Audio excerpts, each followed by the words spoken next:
Sœur Esther Eugénie de Francin. Confesser les péchés passés et se séparer des produits de beauté. Bonjour.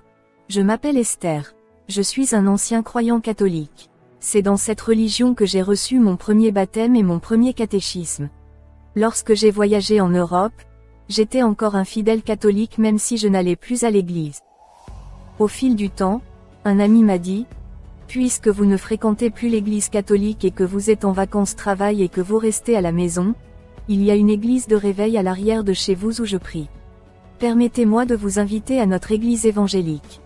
Ma maison n'était pas loin de cette église évangélique et j'étais en vacances pendant un mois à la maison.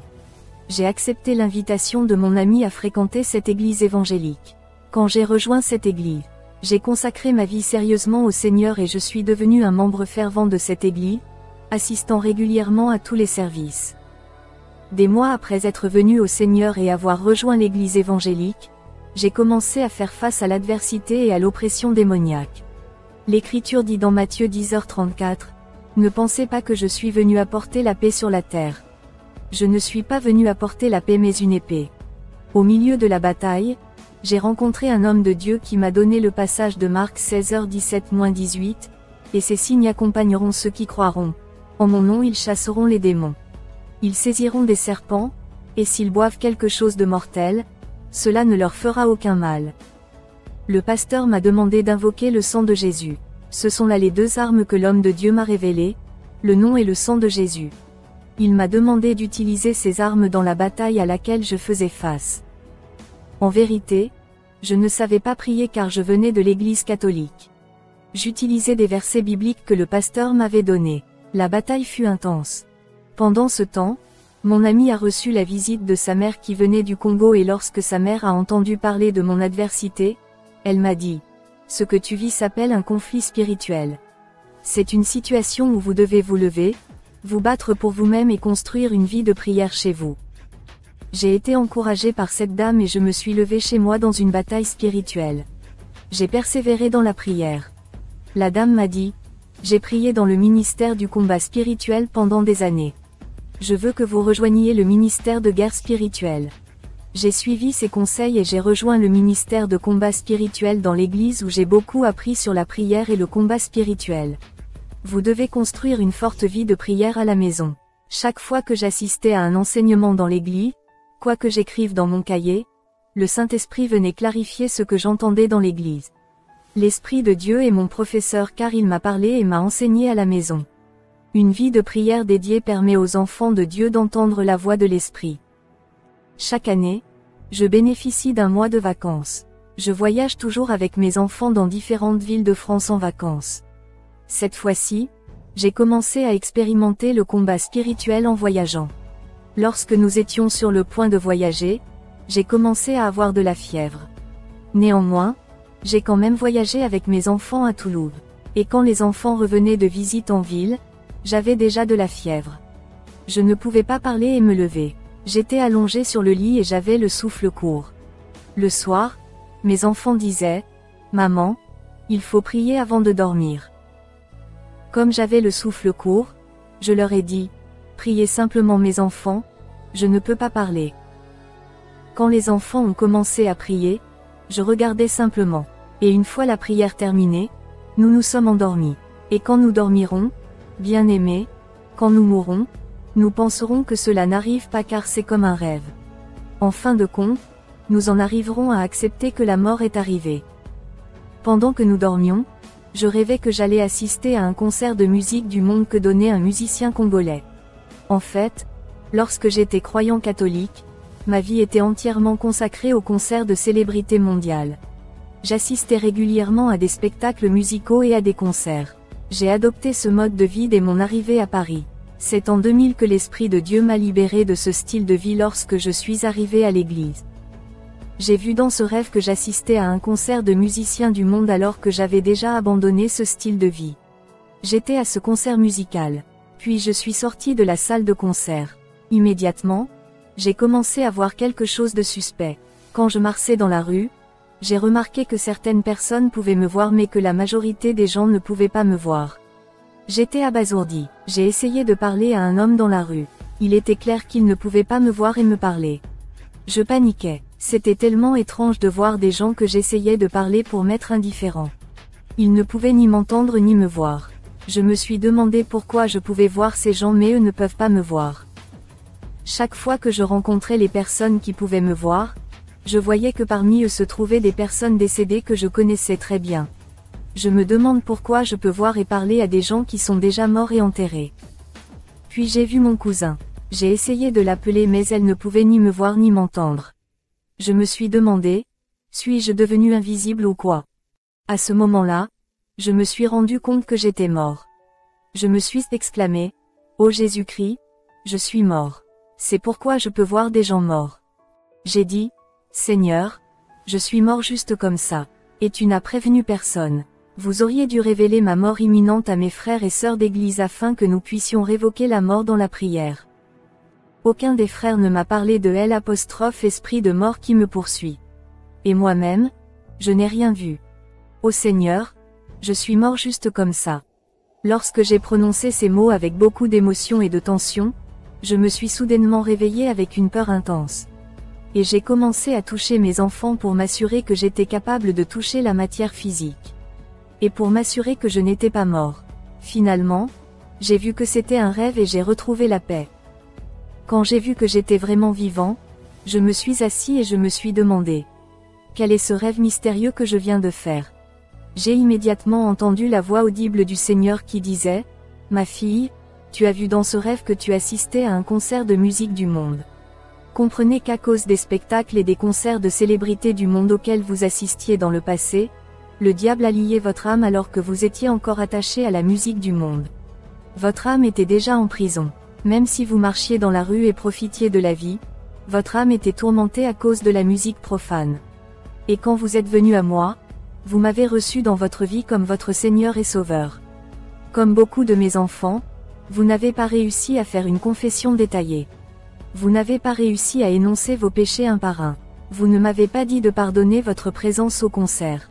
Vous auriez dû confesser les péchés que vous avez commis dans le monde en les mentionnant un par un. Vous devez les mentionner avec votre bouche.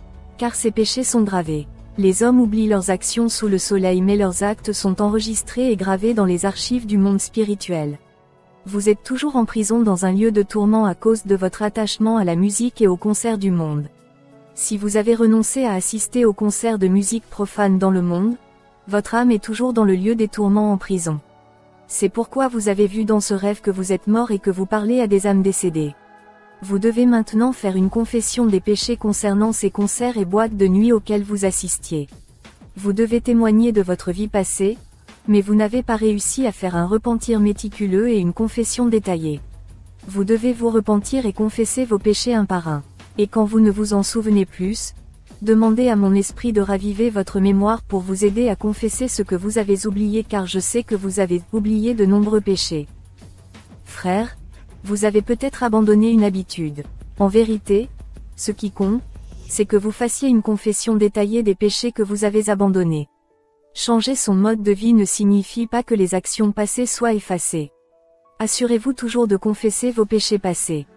Aujourd'hui, je supplie mon frère de se souvenir de toutes les habitudes passées que vous avez abandonnées et de prendre le temps de les confesser. J'étais tellement attaché aux musiques du monde qu'un jour un pasteur est venu prier pour nous. Il a dit, « Ma sœur, tu vas éteindre la musique profane parce que nous devons prier. » J'ai dit, « Pasteur, je ne peux pas le faire. Quand j'entends cette musique, j'ai l'impression d'être au paradis. Vous allez prier avec cette musique. » Le pasteur m'a regardé profondément et m'a dit, « Ok, baisse le volume pour que nous puissions prier. » J'aime cette musique avec mon âme. En conséquence, je me suis retrouvé dans la prison de Satan. J'étais un chrétien né de nouveau, enfermé dans une prison spirituelle de musique du monde, dans un lieu de tourment. Nous devons donc toujours penser à nous confesser. Le Seigneur demande à ses enfants de confesser leurs péchés un par un et en détail. J'ai été stupéfait lorsque j'ai appris cette nouvelle révélation du Seigneur sur les péchés passés que nous avons abandonnés mais que nous ne confessons jamais un par un. Mes chers, j'ai appris que craindre le Seigneur est la chose la plus importante. Et la repentance ne se produit pas lorsque nous prions le matin, à midi et le soir. La confession doit être faite à tout moment. La confession doit être faite à chaque instant de la journée. Cela doit devenir un style de vie. Quand on voit des images corrompues à la télévision et sur les réseaux sociaux, il faut immédiatement l'avouer. Quand nous marchons dans la rue, nous voyons ce que nous ne devrions pas voir, nous devons confesser en mentionnant le péché avec précision. Quand vous entendez des commérages, vous vous éloignez et vous avouez. La repentance et la confession doivent être incessantes car le diable vient contre nous sans même que nous nous en rendions compte. Et il nous accuse tout le temps. L'Esprit de Dieu me clarifie toujours les choses en apportant plus de lumière à ce qui a été dit dans l'Église. Le Seigneur m'a appris que l'adversaire accuse toujours les enfants de Dieu à cause de péchés oubliés qui ne sont pas confessés. Les jours sont des mots. Nous ne devons pas garder dans notre cœur les personnes qui nous ont offensés. Frères, pardonne à ceux qui t'ont offensé. En 2007, l'Esprit de Dieu a commencé à enseigner la parure du monde. Mais je n'ai pas compris hacher le langage. Car j'ai dépensé tout mon argent en bijoux et en boucles d'oreilles. Ma main portait toujours de nombreux bracelets. Je n'achetais que des bijoux en or. Lorsque je suis venu vers le Seigneur, il a essayé de me séparer des ornements du monde. Mais je ne parvenais pas à comprendre hacher le langage. Comprenons le langage du Seigneur lorsqu'il parle. Nous devons apprendre à identifier la voix du Seigneur. L'Esprit de Dieu essayait de m'avertir mais je n'ai pas réussi à capter le message. Il m'a dit de passer 7 jours dans le jeûne et la prière. Chaque fois que le Saint-Esprit veut m'enseigner, il me fait toujours passer des journées de jeûne et de prière. À 3 reprises, il m'a demandé de jeûner pendant 7 jours. Je me souviens quand la voix audible de L'Esprit m'a dit de jeûner pendant 14 jours et que j'ai passé 11 jours sans manger ni boire, il m'a demandé de prendre du jus pour les jours restants. Lorsque L'Esprit vous entraîne dans ce style de vie de consécration dans la prière, la chair et le corps deviennent soumis à l'esprit. L'Esprit devient actif parce qu'il n'y a pas de nourriture dans votre corps. Et L'Esprit qui se nourrit de prière prévaut sur la chair. Vous ne sentirez pas votre corps et la chair. Et tu deviens lumière. Lorsque vous jeûnez et qu'il n'y a pas de nourriture dans le corps, c'est alors que l'Esprit de Dieu devient actif. J'avais acquis une force spirituelle que je ne pouvais pas expliquer. Et j'allais à l'église tous les jours avec tous mes enfants pendant 14 jours de jeûne et de prière. Ce n'était pas dû à ma force mais à l'Esprit de Dieu qui m'a permis de le faire. Je dormais quand j'ai vu une énorme main tenant une serviette blanche. Et cette main est descendue et a commencé à m'essuyer le visage, en enlevant tout le maquillage et les produits de beauté. À l'époque, je dépensais tout mon argent pour ces produits. J'ai toujours embelli mon visage avec du maquillage même si je ne sortais pas de la maison. La main du Seigneur a enlevé mon rouge à lèvres, mes cils et ma poudre pour le visage. Je ne pouvais pas entendre le Seigneur parler mais sa main m'essuyait le visage. Ensuite, le Seigneur a habillé mes pieds de sandales car j'avais un pied nu. Quand je me suis réveillée, je ne comprenais pas que le Seigneur voulait que je me débarrasse de toute cette parure du monde. Puis j'ai entendu l'Esprit me dire de me débarrasser des bijoux. J'ai dit dans mon cœur, très bien, je ne retirerai que les bijoux en or coûteux. Je suis allé les stocker dans mon coffre à la banque de crédit municipale pour les garder en lieu sûr. Ces colliers, bagues et bracelets portaient des images de différents animaux féroces. Le Seigneur a amené la banque à vendre ces objets dans mon dos sans mon consentement. Même si je me suis débarrassé des bijoux, j'ai continué à me maquiller le visage. Plusieurs années plus tard, en 2017, j'étais dans une campagne de prière qui a duré 3 ans. À cette époque, L'Esprit m'a convaincu de prier pendant 40 jours. Chaque semaine, du lundi au jeudi, je ne mangeais pas. Je n'ai pas mangé au mois de janvier mais en février j'ai mangé. Je n'ai pas mangé du mois de mars jusqu'en avril. Je n'ai pas mangé du mois de mai jusqu'en juillet. C'est ainsi que j'ai passé cette année. Sur mon lieu de travail, les gens me demandaient pourquoi je ne mangeais pas. L'Esprit de Dieu parla de nouveau et il dit, « Je vous ai dit de ne pas porter de bijoux, mais vous continuez à porter ces instruments de Satan. » J'ai dit, « Seigneur, ce ne sont que des esthétiques. » Puis l'Esprit m'a demandé de les retirer. À ma grande surprise, l'Esprit m'a dit, « Tu dois aussi retirer ces perruques. » L'Esprit était clair mais j'ai trouvé cet ordre étrange. Et je continue à porter toutes ces choses. Frères, nous devons apprendre à entendre le Seigneur. Le Seigneur nous aime dans notre faiblesse mais nous devons nous séparer du péché. Puis j'ai commencé à porter une perruque de style rastafarien. Plusieurs jours plus tard, lorsque cette perruque a commencé à tomber au sol, à la place des cheveux, j'ai vu des serpents bouger. Et cela est devenu répétitif. Chaque fois qu'une partie de cette perruque tombait, je voyais de petits serpents sur le sol au lieu de cheveux. J'ai décidé de changer de modèle de perruque, mais j'ai continué à voir des serpents. Différentes perruques signifient différents types de serpents. Chaque fois que je fermais les yeux, je voyais des serpents qui relevaient la tête. Le diable a inséré de nouvelles idées dans mon esprit pour que je continue à porter des perruques. J'ai décidé de porter un postiche chinois attache-cheveux. Un jour, je voyageais en Belgique. J'étais dans un train et j'étais fatiguée. Je n'ai même pas dormi quand j'ai vu que mes cheveux allaient bien. Mais là où j'ai attaché un postiche chinois, il s'est transformé en un cobra qui se tenait sur ma tête avec sa capuche menaçant évasée. J'ai crié en voyant ce postiche devenu cobra. Quand je suis rentrée chez moi, j'ai retiré le postiche et j'ai décidé de laisser tomber ses attaches. Il était clair qu'il s'agissait de serpents. J'ai pris des sacs d'accessoires et de perruques et je les ai jetés. Immédiatement après cette séparation, lorsque je suis allée sur les réseaux sociaux, j'ai vu des reportages de femmes se séparant du maquillage et de la parure du monde. Mais j'endurcis encore mon cœur. J'ai dit, je vais juste me maquiller un peu. Mais l'esprit a continué à lutter avec moi pour me séparer de cette parure.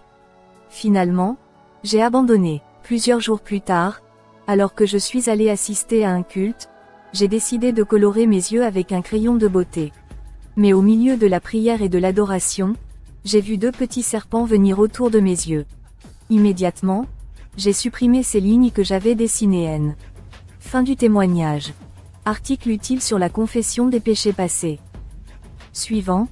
Esther Eugénie II. Le Saint-Esprit m'a révélé le danger de la colère.